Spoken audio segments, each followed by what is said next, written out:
গভীর রাতে টেবিলের ওপর ঝুঁকে বসে উপন্যাসখানা লিখছিলাম। টেবিলের এক কোণে মোমবাতিটা গলে গলে পড়ছিল।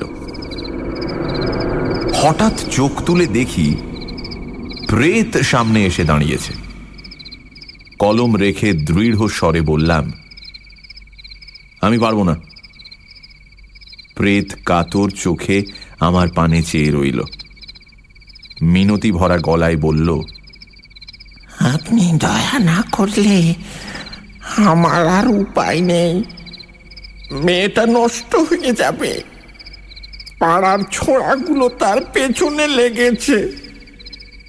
প্রেতের কণ্ঠস্বর ঘষা ঘষা। গ্রামোফোন রেকর্ডে গান শুরু হবার আগে যেরকম শব্দ হয় অনেকটা সেই রকম। আমি বিরক্ত হয়ে বললাম, তা আমি কি করব? আপনি অন্য কারুর কাছে যান না। প্রেত বলল, আর কার কাছে যাব?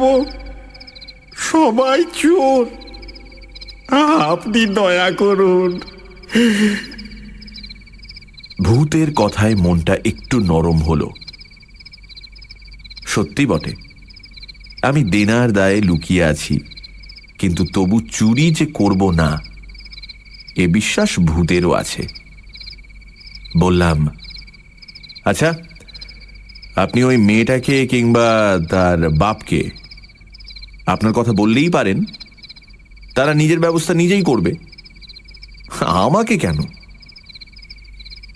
প্রেত একটি গভীর নিঃশ্বাস ফেলল। মোমবাতির শিখা একটু নড়ে উঠল। সে বলল, চেষ্টা কি করিনি? আমাকে দেখেই ভয়ে হাউ মাউ করে উঠল। তারপর বাড়িতে ওঝা ডেকে ঝাড়িয়েছে। ওদিকে আবার আর যাবার উপায় নেই। রাত প্রায় 12টা। আমি ফুঁ দিয়ে বাতি নিভিয়ে বিছানায় গিয়ে শুয়ে পড়লাম। প্রেত সঙ্গে সঙ্গে এসে তক্তপোষের পাশে বসল।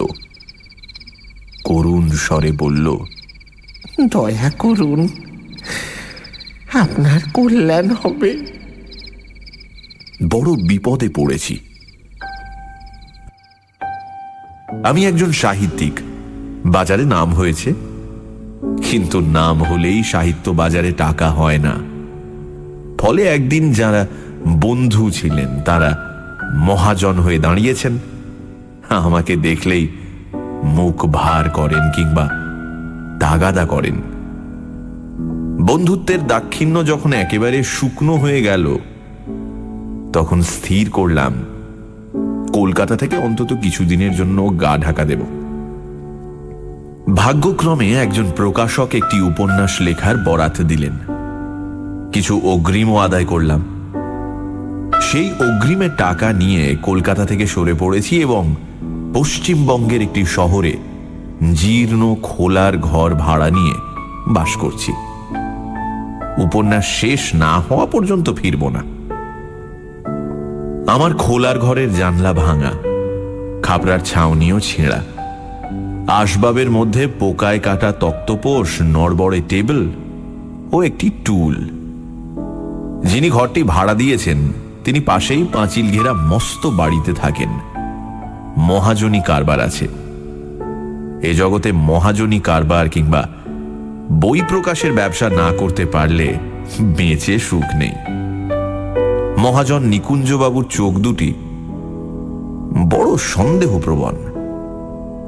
1 মাসের ভাড়া আগাম নিয়ে থাকতে দিয়েছেন। অল্প দূরে একটি সস্তা রেস্তোরাঁ, সেখানেই খাওয়া দাওয়ার ব্যবস্থা করেছি।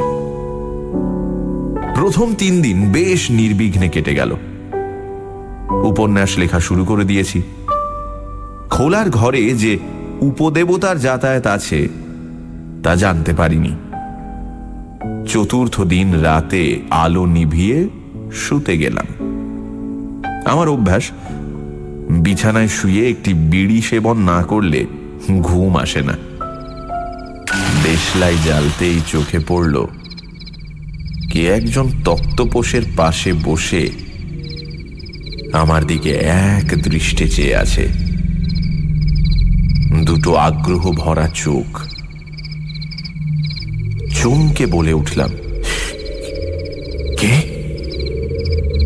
সঙ্গে সঙ্গে মূর্তিটা মিলিয়ে গেল।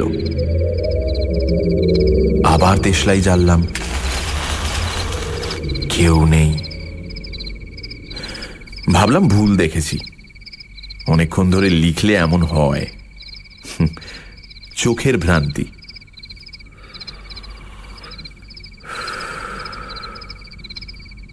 বিড়ি খেয়ে ঘুমিয়ে পড়লাম।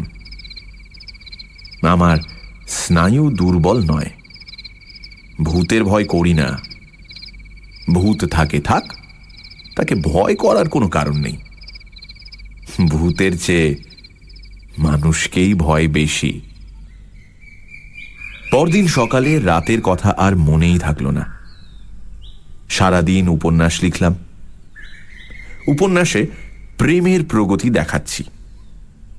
আমার হিরো একেবারে নিচু স্তর থেকে আরম্ভ করেছে। এক ম্যাথর কন্যার প্রতি অবৈধভাবে আকৃষ্ট হয়ে তাকে পৈশাচ বিবাহ করার চেষ্টা করছে। পৈশাচ বিবাহের প্রকৃত অর্থ জানতে হলে দয়া করে অভিধান দেখুন। গল্পটা বেশ জমে উঠেছে। তারপর রাতে যথারীতি তক্তপোষে শুয়ে বিড়ি খেয়ে ঘুমোবার উপক্রম করলাম, কিন্তু ঘুমোতে হলো না। হঠাৎ চটকা ভেঙে শুনলাম ঘষা ঘষা গলায় কে যেন বলছে, ঘুমোলেন নাকি? হ্যাঁ। অন্ধকারে কিছু দেখা গেল না, কিন্তু মনে হলো যিনি প্রশ্ন করলেন তিনি তক্তপোষের পাশে বসে আছেন। কিছুক্ষণ চুপ থেকে বললাম, আপনি কে? উত্তর এলো, কি বলে পরিচয় দিই? যখন বেঁচে ছিলাম তখন নাম ছিল নন্দদুলাল নন্দী। বললাম, খাসা নাম। আপনি তাহলে প্রেত? প্রেত বলল, হ্যাঁ, কিন্তু আপনি ভয় পাবেন না, আমার কোনো বদমতলব নেই। আমি একটা হাই তুলে বললাম, বদমতলব থাকলেও আপনি আমার কোনো অনিষ্ট করতে পারবেন না, আপনি তো হাওয়া। তবে আমি ভয় পেয়ে নিজের অনিষ্ট করতে পারি বটে। প্রেত নিঃশ্বাস ফেলে বলল, তা বটে। মনে পড়ল দেশলাইয়ের বাক্সটা মাথার কাছেই আছে। সেই দিকে হাত বাড়িয়ে বললাম, আমার সঙ্গে কিছু দরকার আছে কি? প্রেত বলল, দরকার এমন কিছু নয়, ওই কথা কইবার লোক পাই না, আপনি সজাতি তাই। দেখলাম প্রেতের অবস্থা আমারই মতো। সম্ভবত বন্ধুদের কাছ থেকে টাকা ধার নিয়েছে। বিছানায় উঠে বসে দেশলাই জ্বালতে যাব এমন সময় সে বলল, দেশলাই জ্বালবেন কেন? আপনার আপত্তি আছে? হঠাৎ আলো জ্বললে একটু অসুবিধে হয়। তবে থাক, কাল আপনার চেহারাটা এক মুহূর্তের জন্য দেখেছিলাম, ভালো করে ঠাউর করতে পারিনি। যাকে থাক। কিছুক্ষণ চুপচাপ। ভাবলাম বেচারা কথা কইবার লোক পায় না, স্বজাতি পেয়ে আলাপ করতে এসেছে, আমারই কিছু বলা কওয়া দরকার। তা আপনি কি এই কাছে পিঠে কোথাও থাকেন? পাশে পাঁচিল ঘেরা বাগানে পুরনো নিম গাছ আছে, তাতেই থাকি। তাই নাকি? আপনিও নিকুঞ্জবাবুর ভাড়াটে? কত ভাড়া দিতে হয়? প্রেত রসিকতা বুঝল না, বলল, বাড়ি বাগান একদিন আমারই ছিল। আমার প্রপৌত্রের কাছে এই নিকুঞ্জ পাল কিনেছে। বটে? আপনার প্রপৌত্র বেঁচে আছেন বুঝি? হ্যাঁ, তার অবস্থা বড় খারাপ হয়ে গেছে। প্রপৌত্র? তাহলে আপনি আন্দাজ 80-90 বছর আগে ছিলেন? সিপাহী যুদ্ধের সময় আমি ছিলাম। মুচ্ছুদ্দির কাজে পয়সা করেছিলাম। ভেবেছিলাম 7 পুরুষ বসে খাবে, কিন্তু প্রেতের কথা শেষ হলো না। আমি অভ্যাসবশত অন্যমনস্কভাবে একটি বিড়ি মুখে দিয়ে ফস করে দেশলাই জ্বাললাম। প্রেতের ভয় পাওয়া চেহারাখানা ক্ষণিকের জন্য দেখা গেল, তারপর সে হাওয়ায় মিলিয়ে গেল। আবার হয়তো আসবে ভেবে কিছুক্ষণ বসে বিড়ি টানলাম, কিন্তু প্রেত আর এলো না। তারপর কয়েক রাত তার দেখা পাইনি। এদিকে আমার উপন্যাস দ্রুত এগিয়ে চলেছে। হিরো এখন এক রজককন্যার কৌমার্যহানির উদ্যোগ করছে। এরপর আসবে গোপ কন্যা। স্থির করেছি এইভাবে ধাপে ধাপে তুলে হিরোকে এক সিনেমার অভিনেত্রীর সঙ্গে বিয়ে দিয়ে ছাড়ব।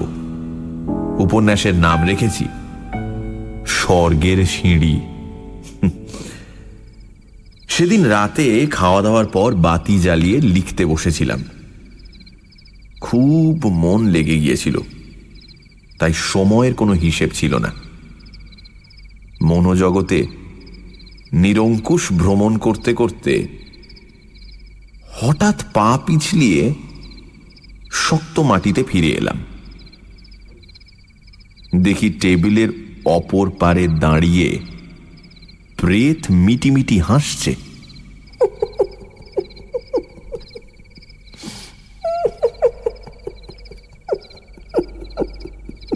আজ প্রেতকে প্রথম ভালো করে দেখলাম।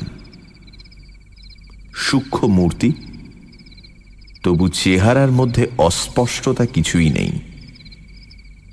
গায়ে ফিতে বাঁধা মেরজাই, মেটে মেটে রং, সরু পাকানো গোঁফ, চোখ দুটি সজাগ প্রাণবন্ত। বয়স আন্দাজ 55। নিতান্তই সেকালের বাঙালি চেহারা। প্রেত বলল, কি লেখেন এত? বললাম, উপন্যাস। সে কাকে বলে? আমাদের সময় তো ছিল না। উপন্যাস কি তা বুঝিয়ে দেওয়ার পর প্রেত সাগ্রহে বলল, ও, রূপকথা। তা বলুন না শুনি। সংক্ষেপে গল্পটা বললাম। শুনে ভূত বলল, ছি ছি ছি ছি ছি। বললাম, ছি ছি বললে চলবে কেন? এটা না হলে বই কাটে না। যা হোক, তা কদিন আসেননি যে? প্রেত বলল, আপনি অদ্ভুত লোক। অন্য লোক ভূত দেখলে আঁতকে ওঠে, আপনি গ্রাহ্যই করেন না। বললাম, সে রাতে আচমকা দেশলাই জেলেছিলাম, তাই রাগ হয়েছিল বুঝি? রাগ নয়, চমকে গিয়েছিলাম। চমকে গেলে আর শরীর ধারণ করা যায় না। খাতা টেনে নিয়ে বললাম, আচ্ছা, আজ আপনি আসুন, পরিচ্ছেদটা শেষ করতে হবে। মাঝে মাঝে আসবেন, গল্প সল্প করা যাবে। আচ্ছা। প্রেত চলে গেল। তারপর প্রেত প্রায় প্রতি রাতেই আসে। কিছুক্ষণ গল্পগুজব হয়, তারপর আসুন বললেই হাওয়ায় মিলিয়ে যায়। এ আমার সাপে বর হয়েছে। এখানে এসে মানুষ প্রতিবেশীর সঙ্গে ইচ্ছে করেই আলাপ পরিচয় করিনি। তার পরিবর্তে যা পেয়েছি তা মোটেই অবাঞ্ছনীয় নয়।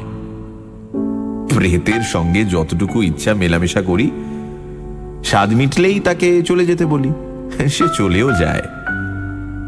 মানুষ প্রতিবেশীকে এত সহজে তাড়ানো যেত না। ঘন্টা ধরে থাকেন তিনি সৎ প্রসঙ্গ আলোচনায়। আমার ভূতই ভালো। একদিন ভূত জিজ্ঞাসা করল, আচ্ছা, আপনি সংসার করেছেন?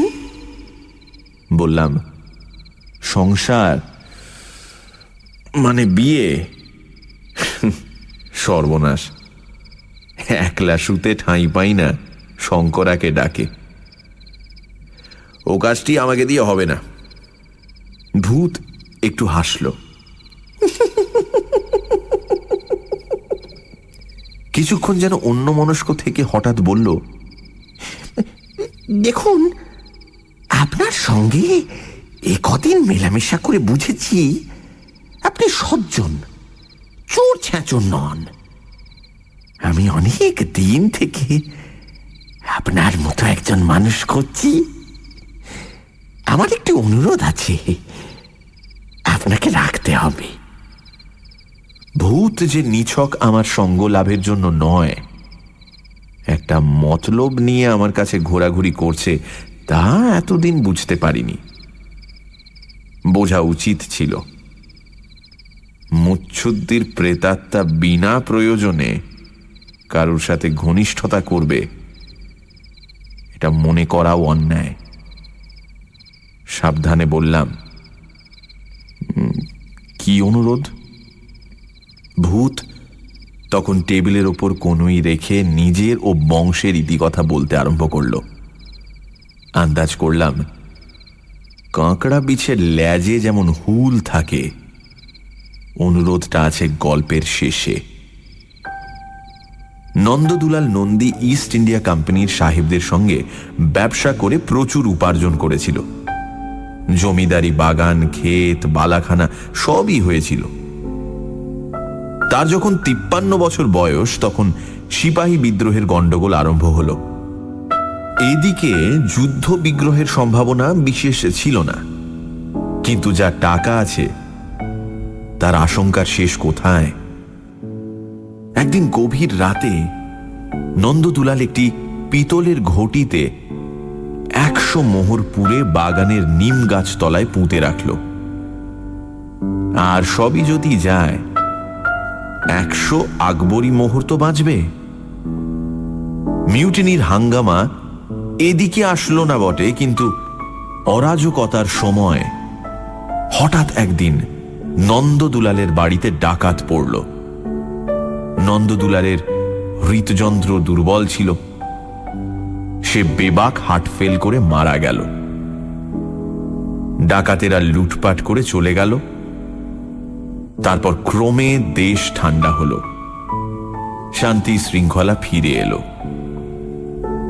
নন্দদুলাল হিসেবি লোক ছিল, তাই তার আমলে চাল বেশি বাড়তে পায়নি।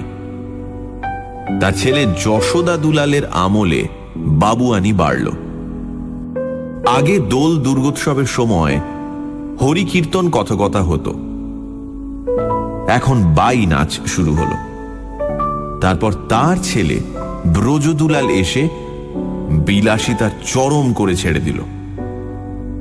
জুতোয় মুক্তোর ঝালর লাগিয়ে, বাইজির পল্টন পুষে, 100 টাকার নোটের ঘুড়ি উড়িয়ে সে যখন পৃথিবী থেকে বিদায় নিল, তখন লক্ষ্মীও বিদায় নিয়েছেন।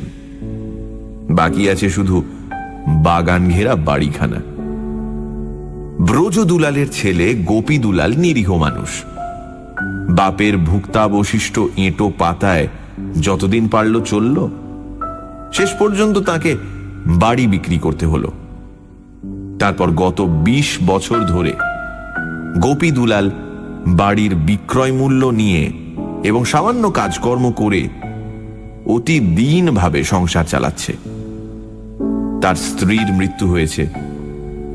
একমাত্র কন্যার বয়স 21, কিন্তু এখনো তার বিয়ে দিয়ে উঠতে পারেনি। উপরন্তু কয়েক বছর যাবৎ তাকে দুরন্ত হাঁপানি রোগে ধরেছে। গল্প শেষ হলে জিজ্ঞাসা করলাম, আপনার প্রপৌত্র মানে গোপীদুলাল বাবু এখানেই থাকেন? প্রেত বলল, হ্যাঁ, বেনেপাড়ার একধারে একটা ভাঙা বাড়িতে পড়ে আছে। তারও বেশি দিন নেই, তাকে কালে ধরেছে। আর তো কিছু নয়, গোপীদুলাল মরলে মেয়েটা ভেসে যাবে বলে করুণ নিঃশ্বাস ফেলল। সন্দেহ হলো প্রেত বুঝি ঘটকালি করছে। মনকে শক্ত করে বললাম, দেখুন, আমি আগেই বলেছি বিয়ে করবার মতো অবস্থা আমার নয়, আপনি অনুরোধ করবেন না। প্রেত তাড়াতাড়ি বলল, না না, ও অনুরোধ করছি না। আমি বলছিলাম, আপনি যদি দয়া করে মোহরগুলো গোপীদুলালের কাছে পৌঁছে দেন, তাহলে সেই মেয়েটার বিয়ে দিয়ে মরতে পারে। অবাক হয়ে বললাম, মোহরের ঘটি কি এখনো নিমতলায় পোঁতা আছে নাকি? প্রেত বলল, হ্যাঁ, মরার আগে কাউকে বলে যেতে পারলাম না। যেমন পুঁতেছিলাম তেমনই পোঁতা আছে, তাই তো নিম গাছ ছাড়তে পারি না। কিছুক্ষণ স্তম্ভিত হয়ে বসে রইলাম। আশ্চর্য এই যে ভূতের কথায় তিল মাত্র অবিশ্বাস জন্মালো না। 100 আকবরী মোহর। আকবরী মোহরের দাম কত জানি না, কিন্তু বর্তমানকালে 100 মোহরের দাম 10,000 টাকার কম হবে না। ক্ষীণ কণ্ঠে বললাম, এত সোনা, এর দাম যে অনেক। ভূত বলল, সেই জন্যই তো কাউকে বিশ্বাস করতে পারিনি। এক আপনি ভরসা। চমকে উঠলাম। আমি আমি কি করব? ভূত মিনতির স্বরে বলল, ঘটিটা খুঁড়ে বার করতে হবে। বেশি খুঁড়তে হবে না, হাতখানে খুঁড়লেই পাওয়া যাবে। কিন্তু খুঁড়বে কে? আমি? ভূতের চোখ নীরবে অনুরোধ জানালো। আমি চটে গিয়ে বললাম, বেশ ভূত তো আপনি, ও বাগান এখন নিকুঞ্জ পালের দখলে, সে আমাকে খুঁড়তে দেবে কেন? আর আমি বা তাকে বলবো কি? বলবো, মশাই আপনার বাগানে মোহর পোতা আছে, তাই খুঁড়তে এসেছি, এটা বলবো? ভূত বলল, না না, আপনি দিনের বেলা যাবেন কেন? দুপুর রাতে চুপি চুপি পাঁচিল ডিঙিয়ে নিম গাছটা বাড়ি থেকে অনেক দূরে, বাগানের এক কোণে। রাতে বাগানে কেউ থাকবে না। আমি বিড়ি ধরাবার উপক্রম করে বললাম, মাফ করবেন, আমার দ্বারা হবে না। ওই রাতের বেলা পরের বাগানে যদি ধরা পড়ি, ঠ্যাঙে দড়ি পড়বে। নিকুঞ্জপাল এমনিতেই আমাকে সন্দেহের চোখে দেখে। আমি পারবো না। দেশলাই জ্বাললাম। তারপর কয়েক রাত্রি পর পর ভূতের সঙ্গে ঝুলোঝুলি চলল। আমি অটল, ভূত না ছোড়বান্দা। আমি যত বলি পারবো না, ভূত ততই বলে, দয়া করুন, দয়া করুন। যে রাতে দৃশ্য নিয়ে আরম্ভ করেছিলাম, তারপরও কয়েক রাত কেটে গেল। হঠাৎ দেশলাই জ্বালিয়ে ভূতকে তাড়াবার চেষ্টা করলাম, কিন্তু ভূতের এখন দেশলাই অভ্যেস হয়ে গেছে। কিছুক্ষণের জন্য অদৃশ্য হয়ে গেলেও আবার ফিরে আসে এবং কাতর কণ্ঠে বলে, দয়া করুন, দয়া করুন, সৎ বংশের মেয়ে নষ্ট হয়ে যাবে।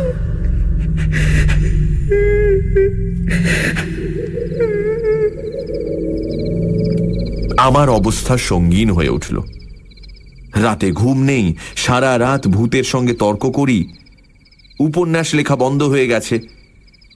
একদিন মরিয়া হয়ে বললাম, উফ, বেশ রাজি আছি, কিন্তু আমাকেও মোহরের ভাগ দিতে হবে।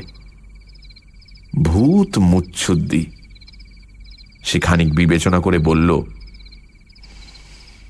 বেশ, আপনি 5% দালালি পাবেন, 5খানা মোহর আপনার। হ্যাঁ। অতঃপর আর না বলবার উপায় রইল না। 5খানা মোহর মানে 500 টাকা। 500 টাকার জন্য অতি বড় দুঃসাহসিক কাজ করবেন না এমন সাহিত্যিক কজন আছেন? আমার দুঃখ এই যে বাকি 95টি মোহর হজম করতে পারবো না। পেটের দায়ে কুৎসিত উপন্যাস লিখি বটে, কিন্তু চুরি করতে পারবো না। তাছাড়া চুরি করে যাব কোথায়? নন্দদুলাল মুচ্ছুদ্দির হাত এড়াবো কি করে? রাত 2:30টার সময় প্রেতের পেছন পেছন বাইরে গেলাম। আকাশে কৃষ্ণপক্ষের এক ফালি চাঁদ ছিল, তারই আলোয় পাঁচিল টপকিয়ে নিকুঞ্জ পালের বাগানে ঢুকলাম। ভূত দেখে যা হয়নি তাই হলো। বুকের ভিতর দুমদাম শব্দ হতে লাগলো। ভূত দেখিয়ে দিল এক জায়গায় কয়েকটা কোদাল শাবল পড়ে রয়েছে। একটা কোদাল তুলে নিলাম। ভূত পথ দেখিয়ে নিম গাছ তলায় নিয়ে গেল। নিম গাছ তলায় একটা জায়গায় আঙুল দেখিয়ে ভূত কোমরে হাত দিয়ে দাঁড়িয়ে তদারকি করতে লাগলো।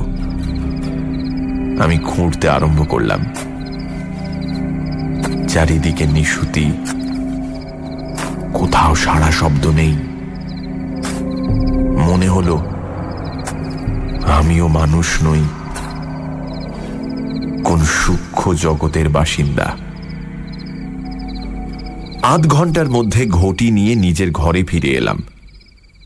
ঘটির গায়ে সবুজ রঙের কলঙ্ক, কিন্তু ভেতরে 100 নিষ্কলঙ্ক আকবরী মোহর ঝকমক করছে। ভূত আত্মাভিমান সহ একটা ভুরু তুলে বলল, কি বলেছিলাম? আমার গায়ে তখন কালঘাম ঝরছে। ফস করে দেশলাই জ্বালিয়ে আমি একটা বিড়ি ধরালাম। ভূতকে বেশি আশকারা দেওয়া ভালো নয়।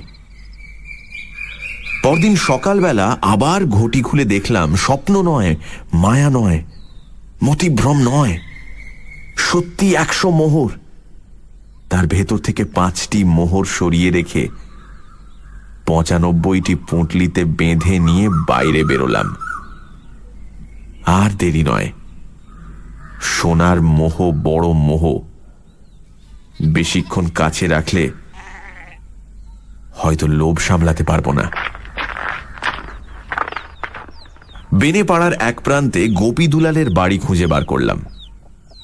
নোনা ধরা চটা ওঠা বাড়ি, তার সামনে ঝাঁকড়া চুলো একটি ছোকরা শীষ দিতে দিতে পায়চারি করছে। আমি দরজার কড়া নাড়তেই ছোকরা আমার দিকে তীক্ষ্ণ দৃষ্টি ছুঁড়ে কেটে পড়ল। একটি মেয়ে এসে দরজা খুলে দিল। তারপর অপরিচিত ব্যক্তি দেখে একটু ভেতর দিকে সরে গিয়ে চোখ নামিয়ে দাঁড়িয়ে রইল। মৃদু স্বরে বলল, কাকে চান? বাবা বাড়ি নেই। বুঝলাম গোপী দুলালের আইবুড়ো মেয়ে। গায়ের রং ফর্সা, মুখখানি নরম ও সুশ্রী, সর্বাঙ্গে ভরা যৌবন, কিন্তু চোখে মুখে আতঙ্ক, যেন নিজের যৌবনের ভয়ে সবসময় ভয় পেয়ে আছে। পরনে বোধ করি বাপের একখানা আধময়লা ধুতি, গায়ে ব্লাউজের অভাব ঢাকা দেবার জন্য আঁচলটা বুকের ওপর 2 ফের করে জড়ানো। আমার গলা কে যেন চেপে ধরল। গলা ঝেড়ে বললাম, এটা কি গোপী দুলাল বাবুর বাড়ি? হ্যাঁ। তিনি বাড়ি নেই? কখন ফিরবেন? হাসপাতালে গেছেন, ফিরতে বোধহয় দেরি হবে। ও, আমি একটু চিন্তা করে বললাম, তার সঙ্গে আমার বিশেষ দরকার ছিল, আমি ওবেলা আবার আসব, তাকে বলে দিও। মেয়েটি চকিতে চোখ তুলল। আচ্ছা। আমার খোলার ঘরে ফিরে গিয়ে একটার পর একটা বিড়ি টানতে লাগলাম। মাথা গরম হয়ে উঠল। 2 বান্ডিল বিড়ি নিঃশেষ হয়ে গেল। ভয় পাওয়া যৌবন, দুঃসহ অসহায় যৌবন। ভূতের সঙ্গে পরামর্শ করতে পারলে ভালো হতো, কিন্তু ভূত দিনের বেলা আসে না।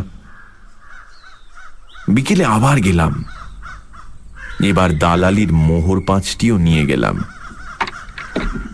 মেয়েটির দরজা খুলে দিল, বলল, বাবার শরীর বড় খারাপ, দেখা করতে পারবেন না। কি দরকার আপনার? তার ঠোঁট কেঁপে উঠল। হঠাৎ জিজ্ঞাসা করলাম, তোমার নাম কি? ভয়ে বিস্ফারিত চোখ তুলে নিচু কণ্ঠে সে বলল, কমলা। আমি বললাম, কমলা, তোমার বাবাকে বলো আমার কাছে তার কিছু টাকা পাওনা আছে, তাই দিতে এসেছি। দরজার ছায়ান্ধকার থেকে সে বিহ্বল চোখে আমার দিকে চাইল, তারপর ছায়ার মতো অদৃশ্য হয়ে গেল। কিছুক্ষণ পরে ফিরে এসে বলল, আসুন। গোপী দুলাল বাবু বিছানায় আধশোয়া হয়ে হাঁপাচ্ছিলেন। অকাল বৃদ্ধ জীর্ণ মানুষ, চোখে উৎকণ্ঠা ভরা ক্লান্তি। আমি পাশে বসলে বললেন, আপনাকে টাকা পাওনা আছে বলে মনে পড়ে না তো? আমি বললাম, টাকার কথা পরে বলবো, এখন আমার একটা প্রস্তাব আছে। আমি আপনার স্বজাতি ভদ্র সন্তান, আপনার মেয়েকে বিয়ে করতে চাই। গোপী দুলাল দিশাহারা হয়ে গেলেন। আমি বিস্তারিতভাবে নিজের পরিচয় দিলাম। তার হাঁপানি যেন আরো বেড়ে গেল। শেষে বললেন, কমলার বিয়ে দিতে পারবো, হে আমার আশার অতীত। আমার তো পয়সা নেই।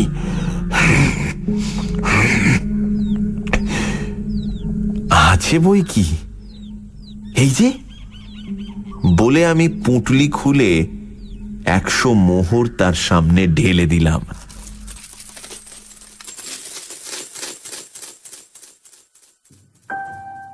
কমলাকে বিয়ে করেছি। শ্বশুর মশাই কিন্তু টিকলেন না, বিয়ের পরদিনই মারা গেলেন। আকস্মিক ভাগ্যোন্নতি তার সহ্য হল না। কলকাতায় ফিরে এসে বন্ধুদের ঋণ শোধ করেছি, বই প্রকাশের ব্যবসা ফাঁদার আয়োজন করছি, উপন্যাসখানা ছিঁড়ে ফেলেছি। এবার একখানা রোম্যান্স ভরা ভদ্র উপন্যাস ধরব, যা পড়ে কমলা লজ্জা পাবে না। নন্দদুলালের সাথে আর একবার মাত্র দেখা হয়েছিল। আমি বলেছিলাম, কেমন, খুশি হয়েছেন তো? নির্লজ্জ প্রেত চোখ টিপে মুচকি হেসেছিল।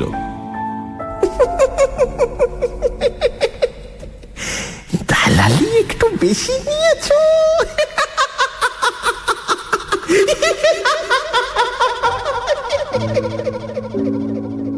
বলে অদৃশ্য হয়ে গিয়েছিল। ভূতের কৃপায় আমার ভবিষ্যৎ এখন বেশ উজ্জ্বল।